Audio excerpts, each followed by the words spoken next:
Hola, ¿qué tal a todos? Bienvenidos a esta conferencia. Mi nombre es Guillermo Martínez. Me desempeño como ingeniero de datos en Robert Bosch, México. Eh, y bueno, esta conferencia va a tratar sobre inteligencia artificial. Dentro de este campo de inteligencia artificial, el aprendizaje supervisado, vamos a estar hablando de aplicaciones que se pueden hacer. Vamos a ver cómo funciona y qué ventajas tiene la inteligencia artificial y en particular este tema del aprendizaje supervisado para todas nuestras aplicaciones. Entonces, vamos, adelante.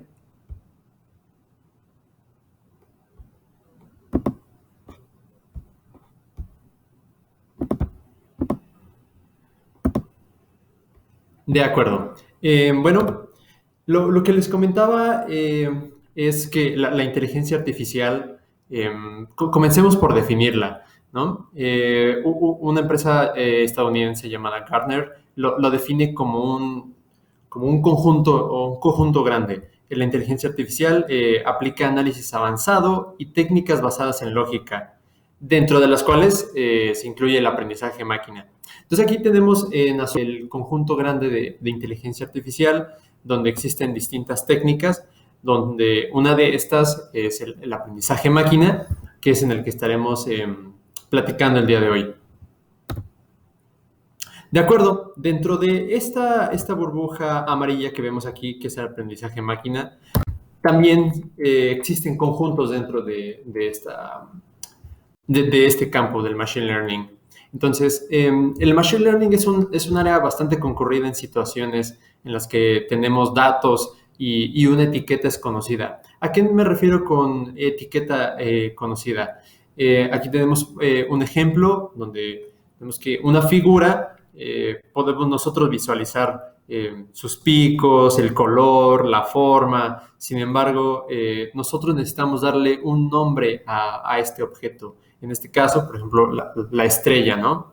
El rectángulo igual, o sea, podemos ver sus colores, formas, longitudes, pero nosotros tenemos que etiquetar a este objeto.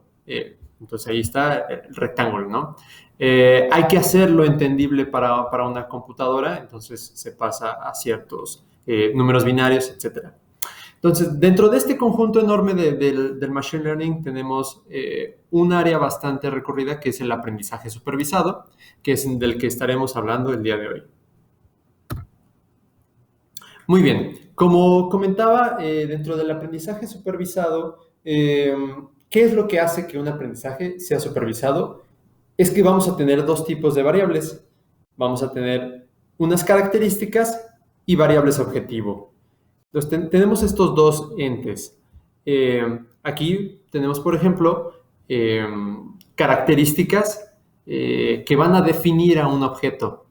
En este caso tenemos aquí una flor en la cual vamos a tener distintas características, por ejemplo, la longitud del sépalo, la longitud del pétalo y el ancho de ambas partes. Entonces, si nosotros midiésemos 150 flores, para cada una vamos a tener sus características. Vamos a tener la longitud del sépalo, el ancho del sépalo, la longitud del pétalo y el ancho del pétalo. Ahora bien, todas estas características de las que hablamos es un tipo de variable, las características. Por otra parte, existen la etiqueta, las labels, que esto es todas estas características, ¿qué significan? Entonces, en este caso, tenemos que esta flor es la setosa o la versicolor o la virginica.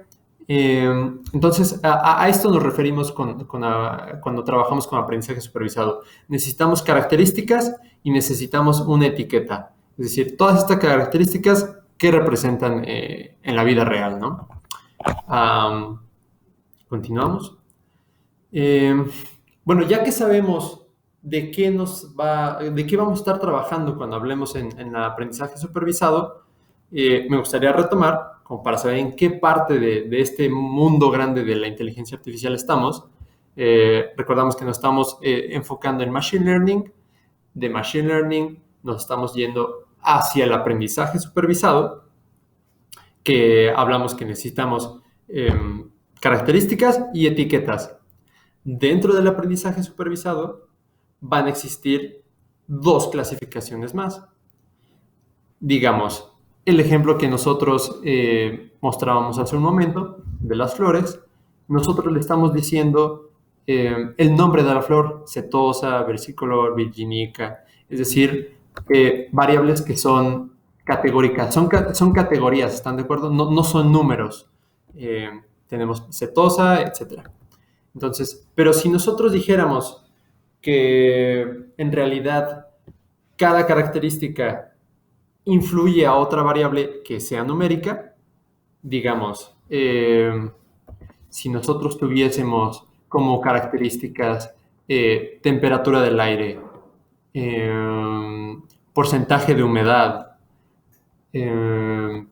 radiación ultravioleta, esas características podrían darnos otras etiquetas, que las etiquetas podrían ser, no sé, cantidad de lluvia en milímetros, ¿no?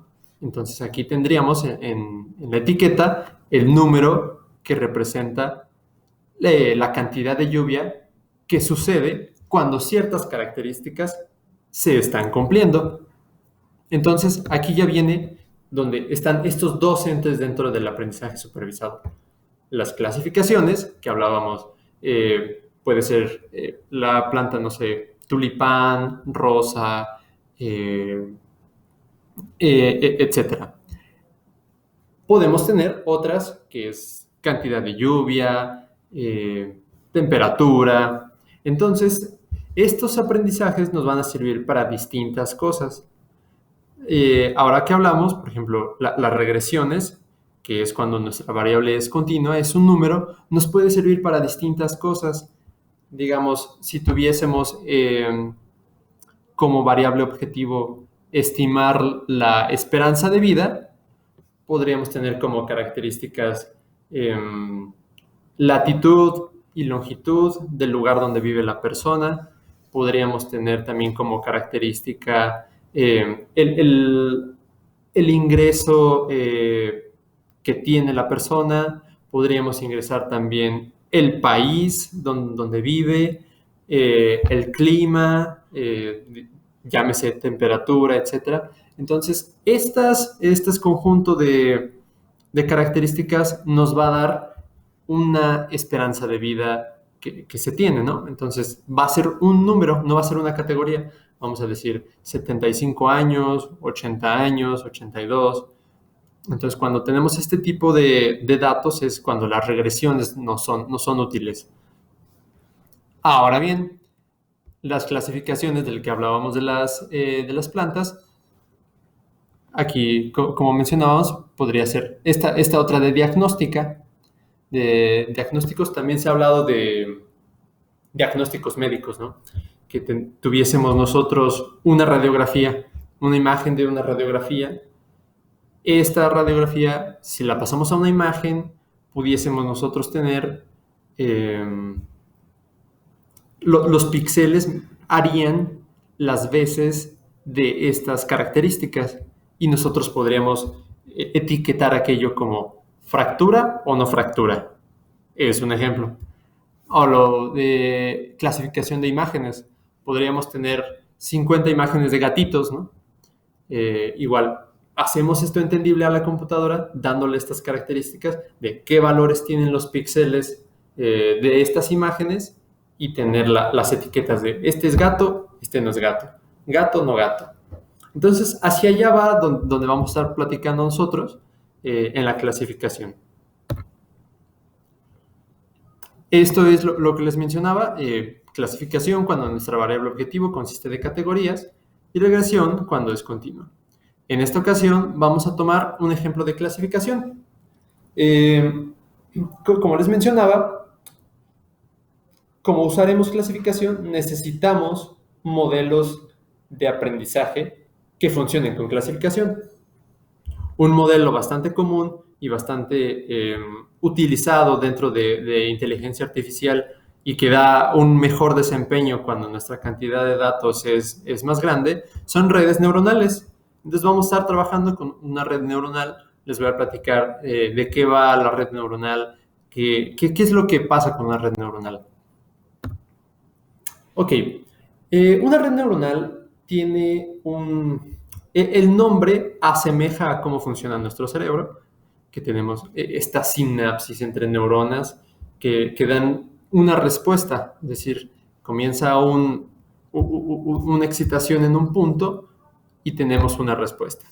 Y entonces ahí pasan miles de conexiones, miles de sinapsis entre neuronas que dan un resultado a este pensamiento, etc. Entonces, de ahí viene el nombre, que se asemeja a cómo funciona nuestro pensamiento. De acuerdo. Entonces, vamos a usar una red neuronal para este caso. ¿Cuál es este ejemplo? Este ejemplo viene que vamos a tener un plano donde tenemos las coordenadas X y las coordenadas Y. Vamos a tener una serie de puntitos, de lunas, que van a estar clasificadas como rojas o azules. ¿De acuerdo? Entonces, podríamos decir que aquí tuviésemos nosotros 100 puntitos. Cada puntito va a tener dos características, su coordenada en X y su coordenada en Y. Eso es lo que va a definir a cada puntito. Y ahora bien, ¿cuál es la etiqueta? La etiqueta va a ser ¿es rojo o es azul? ¿Rojo o azul? No hay de otra. Entonces, este es un caso de clasificación. ¿De acuerdo? Entonces, esta información la vamos a pasar a través de nuestra red neuronal. Nuestra red neuronal nos va a dar una respuesta. Nos va a decir, mira, yo pienso que los que están aquí son rojos. Yo pienso que los que están hacia acá son azules. Entonces podemos ver que la red neuronal, este es un ejemplo de algún resultado, que nos dice, ¿sabes qué?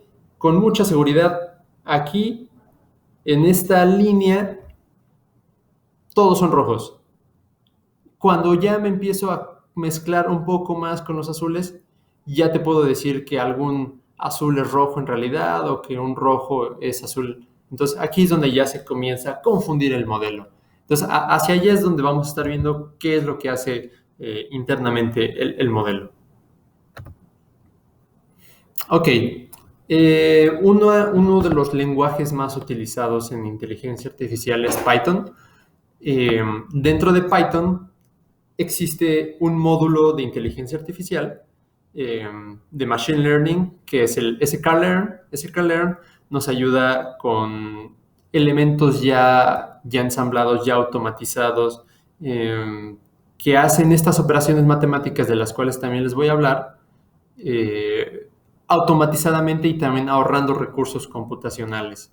Entonces, es una de las mayores herramientas que se usan en Machine Learning. Aquí podemos ver la línea de código. Estamos importando el módulo sklearn. De este módulo vamos a importar la red neuronal y el clasificador MLP. MLP significa Multilayer Perceptron, un perceptron de varias. Un poco más adelante vamos a platicar de esto. Otras librerías, otros módulos de Python, como son NumPy, Pandas, que son para NumPy en particular, para arreglos de números, incluso pudiésemos hacer distintas matrices, que es el caso en particular que vamos a estar dándole a NumPy. Pandas, cuando tenemos información columnar e información en renglones que nosotros queremos utilizar. Otro módulo importante de Python que vamos a estar usando es Seaborn. Seaborn lo usamos para tener gráficas y distribuciones de probabilidad bastante rápidas. Y OK, también necesitamos ver nosotros algunas gráficas, entonces vamos a estar usando Matplotlib, que este igual es un módulo de Python que nos sirve para hacer gráficas interesantes. De acuerdo, entonces vamos a importar nuestro dataset. Y aquí vamos a tener nuestro conjunto X, que van a ser todas las características. y Y las etiquetas. ¿Cómo podemos ver esto? Lo que les mencionaba, vamos a tener 100 puntitos que van a estar clasificados. Entonces acá tenemos en Y los ceros o unos, es decir, rojo o azul, etc. En cuanto a X, vamos a tener las coordenadas en X, coordenadas en Y, que nos van a estar dando esta posición, nos van a estar describiendo a nuestros ejemplos. De acuerdo. Entonces tenemos 100 datos. Digamos, como cuando nos enseñan los profesores, ¿no?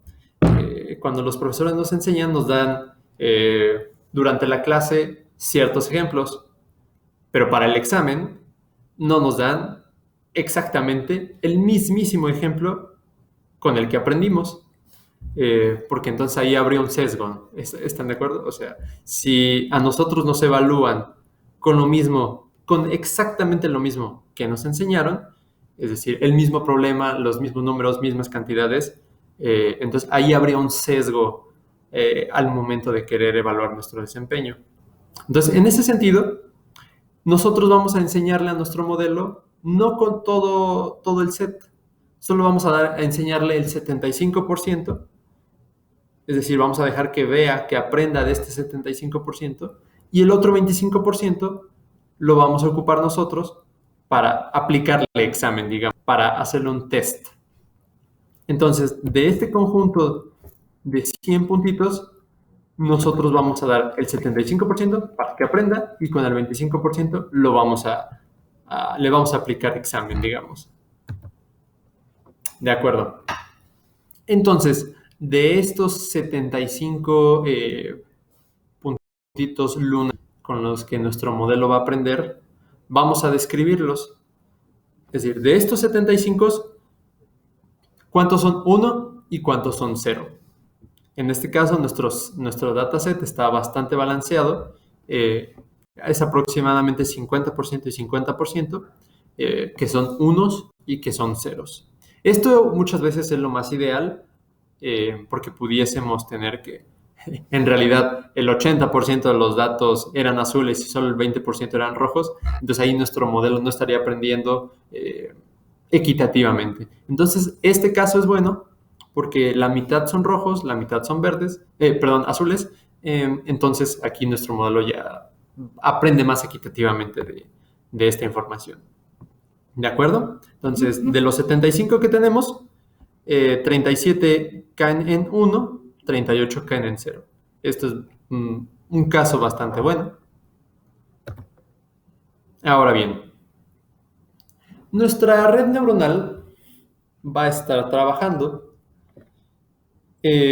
Nuestra red neuronal va a estar aprendiendo varias veces. Es decir, antes de decirnos, ya estoy lista, yo red neuronal, para que me apliques un test, se va a estar entrenando a sí misma. Es decir, con lo mismo que aprendió, va a hacer predicciones. Digamos, aprende una vez, hace predicciones con eso mismo que aprendió y se dio cuenta que, ok, no aprendí bien. Entonces se vuelve a ir a estudiar, se vuelve a reentrenar nuestra red neuronal. Entonces, vamos a tener una variable que va a significar ese error. Ese error, estamos de acuerdo que queremos minimizarlo. Entonces, mientras están haciendo iteraciones, la red neuronal se va a estar entrenando hasta que diga, ok, creo que ya aprendí bien. Entonces ya estoy listo para que me apliques examen, que me hagas el test. ¿De acuerdo? Entonces aquí tenemos una gráfica, esta es en tercera dimensión, pudiesen ser más, pudiesen ser menos, donde vamos a tener que cada vez que se entrene, nuestra red va a estar bajando ese error. Entonces lo que queremos es que se minimice, que lleguemos a un punto muy bajo del error. Eso es lo que vamos a estar queriendo. ¿De acuerdo? Entonces, nuestra red neuronal va a tener las entradas, que van a ser estas características de nuestros ejemplos, van a pasar a través de varias neuronas que nos van a estar diciendo, haciendo estas operaciones matemáticas, en particular ciertos pesos y matrices de pesos y matrices de sesgo, esto va a ir acercando nuestro modelo a replicar esto, que vaya aprendiendo. Ajá. Entonces, esta es la estructura convencional de una red neuronal. Tenemos las inputs, las capas ocultas, que es decir, que ahí se hacen todas las operaciones matemáticas, y la capa de salida, que ya nos dice ok, esto es azul o esto es rojo, lo que está prediciendo nuestro modelo. Entonces, aquí lo hacemos, lo hacemos trabajar, lo hacemos que aquí, por ejemplo, le estamos diciendo, ok, vas a tener tres capas ocultas. Y cada capa oculta, es decir, la primera va a tener 10, 100 nodos, la siguiente va a tener 50 nodos y la última va a tener 25 nodos. Es decir, empezamos con muchos nodos y nos vamos haciendo pequeños hasta que ya salimos, ¿no? Aquí le estoy diciendo, ¿sabes qué? Máximo vas a reentrenarte 1000 veces. Si no, arrójame un error y vemos qué hacemos, ¿no? Ok, entonces después de que nuestro modelo se entrena, aquí toma un tiempo para las operaciones computacionales, etcétera, nos dice, ok, mira, ya me puedes aplicar examen. Entonces le aplicamos examen y el 96%, tuve un porcentaje del 96%. ¿Esto qué quiere decir?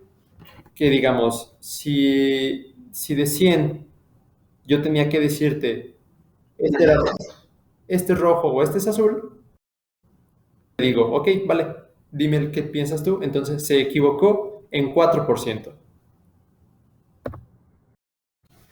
Entonces, recordamos que teníamos 25 ejemplos con el que le íbamos a aplicar examen.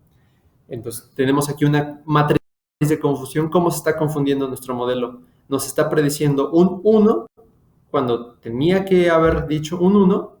Ese es el caso bueno. 12 veces predijo un 1 cuando tenía que predecir un 1. Y el otro caso bueno, que tenía que predecir un 0, cuando en realidad sí era un 0, que también tenemos 12. Ahora tenemos dos tipos de error. Cuando prediga un 1, cuando en realidad tenía que ser un 0, ahí nuestro modelo se equivocó. O podemos tener que prediga un 0, cuando en realidad tenía que predecir un 1. Entonces aquí nuestro modelo se equivocó con un 1. Es decir, una vez de estos 25 se equivocó nuestro modelo. Entonces aquí tendríamos que pensar para otras aplicaciones qué es lo más importante, qué es lo que nos cuesta menos. Es decir, yo te predigo que no va a llover cuando en realidad sí va a llover, o te predigo que sí va a llover cuando en realidad no va a llover. ¿Qué es más grave para nosotros? Nosotros preferiríamos que nos diga que va a llover aunque no llueva, o lo que podría ser peor, que nos diga, ¿sabes qué? No va a llover y en realidad sí llovió, ¿no? Entonces aquí también podemos evaluar nuestro modelo. ¿Qué es más costoso para nosotros? Entonces aquí tenemos unas comparaciones. Nosotros elevamos la cantidad de información. Nuestro modelo se va a comportar bien en algoritmos de Deep Learning. El Deep Learning es un subcampo del aprendizaje máquina y las redes neuronales forman el eje central de estos aprendizajes. Entonces, entre más datos nosotros le demos a una red neuronal de Deep Learning, mejor va a ser el resultado. En ese sentido, nuestro campo de acción de las redes neuronales y en particular de la inteligencia artificial es enorme. Nosotros podemos evaluarlos con distintos métricas y bueno, esto es de lo que quería platicarles el día de hoy. Aquí están algunas referencias. Muchas gracias. Cualquier duda o comentario que ustedes tuvieran, con gusto pueden escribirme. Ha sido un gusto estar con ustedes el día de hoy. Y encantado que hayan participado en Talentland. Es un gran evento. Muchas gracias también por el espacio. Gracias.